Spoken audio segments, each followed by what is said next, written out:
দেশের ব্যবসা বাণিজ্য সংকটময় অবস্থা পার করছে।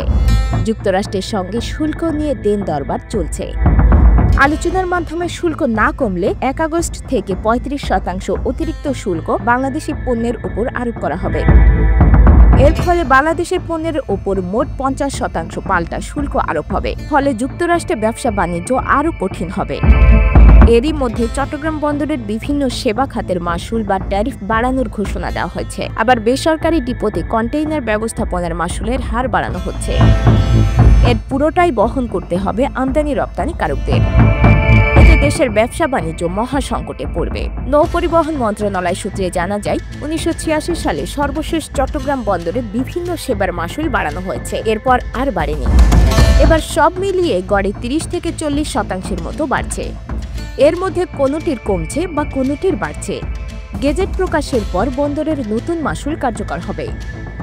নতুন করে বর্ধিত হারে মাশুল কার্যকর হলে এক্ষেত্রে আয় বা আদায় কম বেশি 40% বাড়বে।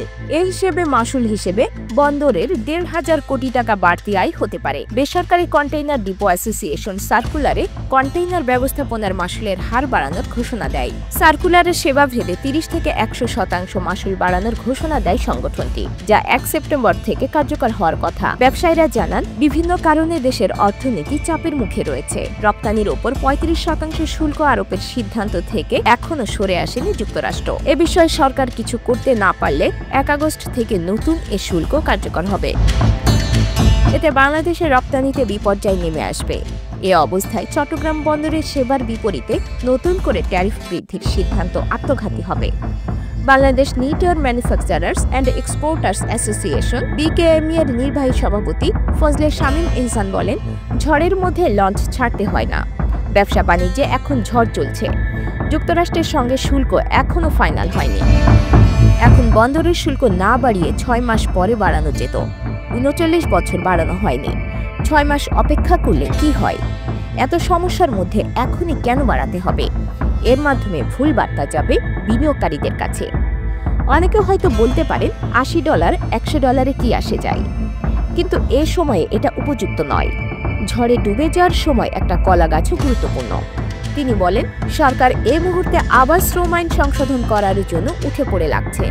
এটাও সঠিক সময় নয়। যেটা 4 বছরে হয়নি, সেটা 6 মাস পরে হলে কোনো ক্ষতি হচ্ছে না। আইনও আমাদের মার্চ পর্যন্ত সময় দিয়েছে। আমাদের এত আগে আগস্টে শেষ করার দরকার কি? এর সঙ্গে ট্যারিফ বাড়ানোর ফলে আমরা বিনিয়োগকারীদের ভুল বার্তা দিচ্ছি। তিনি বলেন, ক্ষতি কতটুকু হবে জানি না, তবে বিনিয়োগকারীরা এতে মানসিক চাপে পড়বেন। ফলে এসব উদ্যোগ আপাতত স্থগিত রাখা উচিত। আমরা আশা করছি 6 মাসে আমাদের ব্যবসা বাড়বে। যখন পরিস্থিতি ভালো হবে তখন এসব করা যেতে পারে।